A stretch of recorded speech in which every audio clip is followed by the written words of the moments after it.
تابعین کے اقوال ہیں، محدثین کے اقوال ہیں، فقہا کے اقوال ہیں، چھوڑ دیجئے او بھائی انہاں دی تے منو جنہاں نو تسی مندے ہو، انہوں نے بھی جواز لکھا ہے۔ بسم اللہ الرحمن الرحیم، الصلاۃ والسلام علیک یا رسول اللہ۔ جو ہی ذی الحجۃ الحرام کا مہینہ تشریف لاتا ہے تو جہاں بہت سارے اور سوالات ہوتے ہیں، انہی سوالات کے ساتھ ایک سوال یہ بھی ہوتا ہے کہ قربانی کے اندر کیا بھینس کو ذبح کرنا جائز ہے؟ کیا بھینس کی قربانی ہو سکتی ہے، بھینسے کی قربانی ہو سکتی ہے یا نہیں ہو سکتی؟ سب سے پہلے احناف کا موقف سن لیجئے۔ احناف کا، اہل سنت کا موقف یہ ہے کہ بھینسے کی قربانی کرنا بلا شبہ، بلا کسی شک و تعمل کے جائز ہے، اس میں کوئی حرج نہیں ہے، بھینس کی قربانی ہو سکتی ہے۔ لیکن ہمارے ہاں ایک فکر ایسی بھی پائی جاتی ہے جو اس کے ناجائز ہونے کے اوپر بڑی شد و مد کے ساتھ دلائل دیتے ہیں اور کہتے ہیں کہ جی قربانی نہیں ہو سکتی، بھینس کی قربانی کرنا حرام ہے، ناجائز ہے، ہمیں دکھائیے کیا رسول اللہ صلی اللہ تعالی علیہ وآلہ وسلم نے قربانی کے طور پر بھینس کو ذبح کیا ہے، کیا بھینس کی قربانی کی ہے یا نہیں کی ہے؟ تو اس کے اوپر بعض اوقات آپ کو وہ چیلنج کرتے ہوئے بھی نظر آئیں گے، انتہائی شد و مد کے ساتھ وہ اس بات پر زور دیتے ہیں کہ بھینسے کی قربانی کرنا درست نہیں ہے۔ اچھا، اللہ تبارک و تعالیٰ نے سورۃ الحج میں جہاں فرمایا ہے نا کہ بہیمۃ الانعام کو ذبح کرنا ہے قربانی کے طور پر، تو سورۃ الانعام کی آیت نمبر 143 143 اور 144 کے اندر اس کی وضاحت فرمائی ہے کہ بہیمۃ الانعام ہیں کیا۔ اب فرمایا کہ دو جوڑے ہیں، بکری کے 2 جوڑے، بھیڑ کے 2 جوڑے، اسی طرح گائے کے 2 جوڑے، اسی طرح اونٹ کے 2 جوڑے، یعنی کل یہ 8 جانور اللہ تبارک و تعالیٰ نے ذکر فرمائے ہیں اور بہیمۃ الانعام کی گویا کہ اللہ تعالیٰ نے خود تشریح فرمائی ہے۔ اب یہاں سوال یہ پیدا ہوگا کہ بہیمۃ الانعام جو اللہ تبارک و تعالیٰ نے جو 8 یہ جانور ذکر فرمائے ہیں، یہ 4 جوڑے ذکر فرمائے ہیں، ان کے اندر بھینس تو ہے ہی نہیں، ان کے اندر بھینسا تو ہے ہی نہیں۔ تو آئیے مفسرین اس آیت پاک کے تحت کیا کلام کرتے ہیں وہ سن لیتے ہیں۔ مشہور مفسر تابعی حضرت لیث بن ابو سلیم رضی اللہ تعالیٰ عنہ، مشہور تابعی مفسر ہیں، یہ فرماتے ہیں الجاموس والبختی من الازواج الثمانیہ، یعنی بھینس، جاموس کہتے ہیں عربی کے اندر بھینس کو، کہ بھینس اور بختی اونٹ یہ ان 8 جانوروں کے اندر ہی شامل ہیں کہ جن کو اللہ تبارک و تعالیٰ نے سورۃ الانعام کے اندر ذکر فرمایا ہے کہ ان جانوروں کی قربانی کرنا جائز ہے۔ اچھا، جیسا کہ میں نے پہلے بھی بتایا تھا کہ عربی کے اندر بھینس کو جاموس کہتے ہیں۔ لسان العرب یہ لغت کی بہت بڑی کتاب اور بڑی معتبر ترین کتاب ہے اور اس کو سبھی مانتے ہیں، چونکہ یہ کوئی عقائد کی کتاب تو ہے نہیں کہ جناب اس کو بریلوی مانیں گے تو دیوبندی نہیں مانیں گے، دیوبندی مان رہے تو بریلوی نہیں مان رہے، اہل حدیث نہیں مان رہے، شیعہ نہیں مان رہے، لغت کی کتاب ہے یہ۔ اچھا، اس کے اندر جاموس کے تحت جو انہوں نے ڈیفینیشن لکھی کہ جاموس ہے کیا،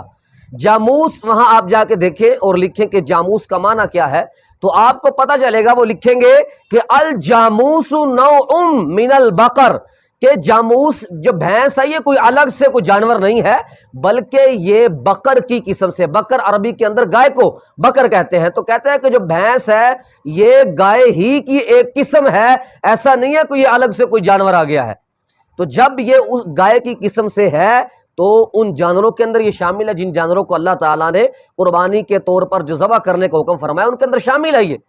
اسی طرح بعض لوگ اعتراض کرتے ہیں جی حضور سے ثابت کریں کہ حضور صلی اللہ تعالیٰ علیہ وسلم نے اس کی قربانی کی ہو، صحابہ سے ثابت کریں۔ تو میں ایک بات کہا کرتا ہوں کہ جناب آپ ہمیں یہ ثابت کر دیں کہ حضور کے دور میں یا جس وقت حضور علیہ السلام ظاہری حیات کے ساتھ متصف تھے اس دور کے اندر بھی چھوڑے بلکہ پورے ملک عرب کے اندر، مکہ مدینہ حجاز وغیرہ کے اندر آپ ہمیں بھینس کا وجود دکھا دیں، بھینس کا وجود آپ دکھا دیں، قربانی ہم دکھا دیں گے۔ بھائی عرب کے اندر بھینس کا وجود ہی کوئی نہیں تھا تو پھر ہم کیسے آپ کو دکھائیں کہ جناب بھینس کی قربانی کرنا جائز ہے؟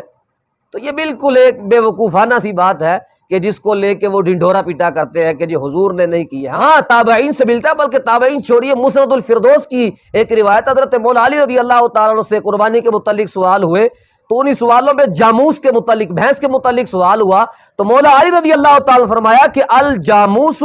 تجزئ عن 7 فی الاضحیہ، کہ جس طرح گائے، جس طرح اونٹ اس کے اندر 7 حصے ہو سکتے ہیں، اسی طرح جاموس بھینس کے اندر بھی 7 حصے کفایت کریں گے، 7 اس کے اندر حصے ہو سکتے ہیں۔ تو اگر اس کی قربانی کرنا ناجائز ہوتا تو مولا علی یہ فرماتے کہ بھائی اس کی قربانی کرنا جائز نہیں ہے تو حصے اس کے اندر کیسے ہو سکتے ہیں؟ مولا علی فرما رہے ہیں کہ 7 حصے ہو سکتے ہیں، اس کا مطلب یہ ہے کہ بھینس کی قربانی کرنا جائز ہے۔ اسی طرح امام ابن منذر رحمۃ اللہ تعالی علیہ، آپ نے کتاب الاجماع کے اندر اس بات کو لکھا ہے کہ وَأَجْمَعُوا عَلَىٰ أَنَّ حُکْمَ الْجَوَامِيسِ حُکْمُ الْبَقَرَةِ، کہ اس بات کے اوپر اجماع ہو چکا ہے کہ جوامیس یعنی جو بھینس ہے اس کا حکم وہی ہے جو گائے کا حکم ہے، یعنی گائے کو قربانی کے طور پہ ذبح کیا جا سکتا ہے، تو اس کا مطلب یہ ہے کہ بھینس کو بھی قربانی کے طور پر ذبح کیا جا سکتا ہے، اور شروع سے لے کے اب تک اس بات کے اوپر اہل سنت کا اجماع ہے۔ اچھا اب ہو سکتا ہے کہ وہ جو لوگ اعتراض کرتے ہیں کہ بھینس کی قربانی کرنا جائز نہیں ہے، ان کو یہ دلائل ہضم نہ ہو یا نہ مانے، انکار کر دے کوئی بھی بہانہ کر کے، تو آئیے اب ہم آپ کو انہی کی کتابوں سے دکھاتے ہیں کہ قربانی کرنا جائز ہے بھینس کی۔ مولوی ثناء اللہ امرتسری، ان کا چوٹی کا مولوی ہے، ایویں کوئی مسجد کا امام یا مؤذن خطیب نہیں تھا، ایک اس کی حیثیت ہے اہل حدیث مکتب فکر کے اندر۔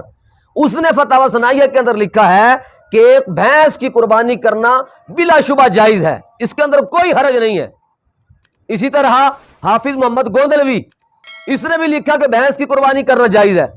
ابو عمر عبد العزیز نورستانی، اس نے بھی لکھا کہ بھینس کی قربانی کرنا جائز ہے۔ حافظ احمد اللہ فیصل آبادی، اس نے بھی یہ لکھا کہ میری کئی سال کی تحقیق کے بعد میں اس نتیجے کے اوپر پہنچا ہوں کہ بھینس کی قربانی کرنا بلا شبہ جائز ہے، اس میں ایسی کوئی بات نہیں ہے کہ اس کو کہا جائے کہ بھینس کی قربانی ناجائز ہے، بلکہ بھینس کی قربانی کرنا جائز ہے۔ اسی طرح ایک اور رسالہ بلکہ پوری کتاب شائع ہوئی ہے ممبئی انڈیا سے، اور اس کو تالیف کرنے والا انہی کا مولوی اہل حدیث مکتب فکر سے تعلق رکھنے والا بندہ ہے، وہ کون ہے جی؟ ابو عبداللہ عنایت اللہ۔ اس کا رسالہ ایک شائع ہوا ہے ممبئی سے، وہ کیا تھا؟ بھینس کی قربانی ایک علمی و تحقیقی جائزہ۔ اس کے اندر میں کہتا ہوں اس بندے نے منڈ کر دی ہے،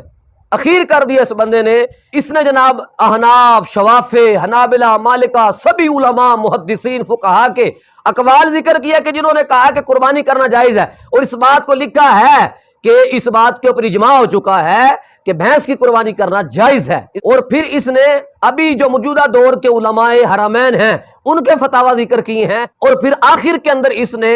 اپنے وہابی جو مولوی ہیں، بڑے بڑے جو ان کے مفتی ہیں، ان کے فتوے ذکر کیے ہیں کہ بھینس کی قربانی کرنے کے اندر کوئی مذائقہ نہیں ہے، کوئی حرج نہیں ہے، بلکہ جائز ہے۔ تو ہم کہتے ہیں کہ بھائی جان ساڈی نہیں مننی، وہ اپنے سے مان لو، اپنے مولویوں کی تو بات سن لو۔ اتنا جناب تم چلا چلا کے بعدوں کا چیلنج کر رہے ہوتے ہو، اور جناب ساڈی کتابیں چھڈو، اہل سنت کی معتبر کتابیں چھوڑیں جو ایک درجہ رکھتی ہیں، سند کا درجہ رکھتی ہیں کتابیں، تابعین کے اقوال ہیں، محدثین کے اقوال ہیں، فقہا کے اقوال ہیں، چھوڑ دیجئے۔ او بھائی انہاں دی تے منو جنہاں نوں تسی مندے ہو، انہوں نے بھی جواز لکھا ہے، تو پتہ نہیں کس منہ سے جناب یہ آ کے بھینس کی قربانی کے اوپر واویلا کرتے ہیں۔ اللہ تعالیٰ سے دعا ہے کہ اللہ تبارک و تعالیٰ عقل سلیم عطا فرمائے، ہدایت کاملہ عطا فرمائے، آمین بجاہ نبی الامین صلی اللہ تعالیٰ علیہ وآلہ وبارک وسلم۔